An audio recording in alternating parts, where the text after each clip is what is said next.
آپ کو براہ راست لیے چلتے ہیں کراچی، جہاں امیر جماعت اسلامی کراچی حافظ نعیم الرحمان اس وقت پریس کانفرنس کر رہے ہیں۔ انہوں نے اس دفعہ اچھا طریقہ اختیار کیا کہ پہلے تو براہ راست خود ہی ملتوی کروا دیتے تھے، اس دفعہ وہ ان کے کندھے پہ رکھ کر چلا رہے ہیں۔ ایم کیو ایم نے کندھا فراہم کیا ہوا ہے، انہوں نے اس پہ بندوق رکھی ہوئی ہے اور نشانہ کراچی کے 3.5 کروڑ لوگ ہیں، تو اس کے نتیجے میں تو بربادی ہماری ہو رہی ہے نا۔ اس لیے پوزیشن واضح کریں، اپنے خط کو واپس لیں اور تمام انتظامات کریں۔ میں پوچھنا چاہتا ہوں کہ جو 3 ایڈمنسٹریٹر جن کا الیکشن کمیشن نے نوٹس لیا، 3 خط لکھے، فیصلہ دیا، واضح ہدایات دی کہ یہ ایڈمنسٹریٹر ان کی تبدیلی ہو جانی چاہیے، واپس یہ فیصلہ ہونا چاہیے، آج تک کی تاریخ میں انہوں نے چارج نہیں چھوڑا۔ یہ کون سے طاقتور لوگ ہیں؟ یعنی ان ایڈمنسٹریٹرز کا معاملہ ایم کیو ایم کے یہ ہے کہ وہ باقاعدہ ایم کیو ایم کی رابطہ کمیٹی کے لوگ ہیں۔ یعنی حیرت کی بات ہے کہ ایک سیاسی پورا ٹائٹل رکھتے ہوئے، باقاعدہ ایکٹیویٹی کرتے ہوئے، چلیں آپ کا انکلینیشن کسی بھی پارٹی سے ہو سکتا ہے، یہ آپ کا حق ہے، لیکن آپ باقاعدہ پولیٹیکل ایکٹیویزم میں ہیں، آپ مختلف سیاسی جماعتوں کے دورے کر رہے ہیں ایڈمنسٹریٹر بن کے سیاسی جماعت کی طرف سے، اور دوسری طرف آپ عہدہ چھوڑنے کے لیے تیار نہیں ہیں۔ یہ ایم کیو ایم کو یہ طاقت کون فراہم کر رہا ہے؟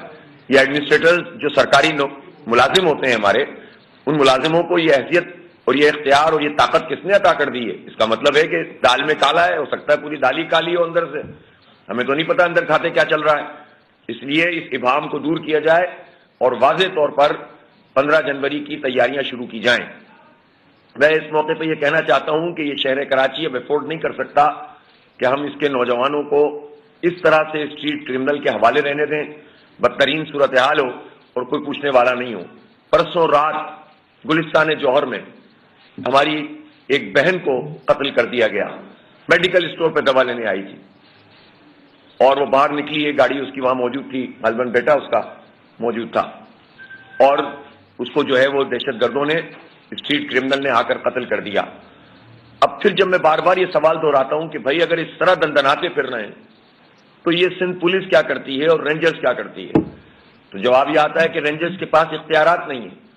بھائی اختیارات نہیں ہیں تو آپ اختیارات دیں۔ میں پھر مطالبہ کرتا ہوں کہ رینجرز کو اسٹریٹ کرائم سے روکنے کے اختیارات بھی ملنے چاہیے۔ ہم پولیس کے بھی اور رینجرز کے بھی ان جوانوں کی قدر کرتے ہیں جو ہمارے تحفظ کے لیے کھڑے ہوتے ہیں، لیکن جب ہمیں تحفظ نہیں ملتا تو بحیثیت ادارے کے ہمارا حق بنتا ہے کہ ہم ان اداروں سے اور ان کے ذمہ داران سے بھی سوال کریں اور حکومت سے بھی سوال کریں۔ یہ سب حکومت کا حصہ ہوتا ہے کہ وہ ہمارے جوانوں کی صحیح طریقے سے ڈپلائمنٹ کریں اور ہمارے تحفظ کو، ہماری ماؤں بہنوں کے، ہمارے بچوں کے تحفظ کو یقینی بنائیں۔ اگر اس میں کوئی قانون رکاوٹ ہے تو اس قانون کو بنایا جائے۔ ان کو 3 مہینے کے لیے جو جس طرح سے قانون میں موجود ہے اختیارات دیے جاتے ہیں، جس میں وہ پکڑتے بھی ہیں، ڈیٹین بھی کرتے ہیں، وہ اختیارات دیے جائیں اور اس کا ایک کوڈ آف کنڈکٹ بھی طے کر دیا جائے تاکہ رینجرز کے جوانوں کی طرف سے بھی کوئی زیادتی نہ ہونے پائے۔ لیکن اگر رینجرز کے پاس اختیارات نہیں ہوں گے تو اسی طرح سے پولیس تو ناکام ہو گئی ہے۔ پولیس میں تو جو کالی بھیڑیں ہیں وہ پولیس کا پورا سسٹم بھی تباہ کر رہے ہیں اور ان سب لوگوں کا تحفظ بھی کر رہے ہیں کہ جو قاتل ہیں 7 بار لوگ پکڑے جا رہے ہیں اور چھوڑ دیے جا رہے ہیں۔ ایسے سینکڑوں نہیں ہزاروں کی تعداد میں لوگ موجود ہیں، ریکارڈ تو نکال کر دیکھیے آپ۔ پروسیکیوشن نہیں ہو رہی۔ اب یہ کہہ کر سی ایم صاحب جان نہیں چھڑا سکتے کہ ہم کیا کریں، کوئی گواہی دینے نہیں آتا۔ کیوں نہیں آئیں گے لوگ گواہی دینے؟ آپ ماحول تو بنائیے۔ آپ پہلے تو ایک مقتول کو تحفظ نہیں دے رہے اور پھر اس کے بعد کیا آپ کے پاس گواہوں کو تحفظ دینے کا کوئی میکینزم موجود ہے؟ تو ایک جان چلی جائے اور پھر اسی گھر کا دوسرا آدمی گواہی دینے آئے تاکہ اس کی جان بھی خطرے میں آ جائے۔ اس لیے کہ آپ نے تو دہشت گردوں اور قاتلوں کو چھوڑا ہوا ہے، اسٹریٹ کرمنل کو چھوڑا ہوا ہے، اور آپ جو ہے وہ کوئی کارروائی کرنے کے لیے تیار نہیں ہے۔ اس لیے سسٹم کو ٹھیک کرنا آپ کی ذمہ داری ہے، اور میں جب بار بار یہ کہتا ہوں کہ اس سسٹم میں پوری اوور ہالنگ کی ضرورت ہے اور اس میں پولیس کے ادارے کو امپاور بھی کیا جائے، لیکن اس میں صلاحیتوں میں بھی اضافہ کیا جائے اور باصلاحیت لوگوں کو میرٹ کی بنیاد پر بھرتی کیا جائے اور مقامی پولیس کو ترجیح دی جائے۔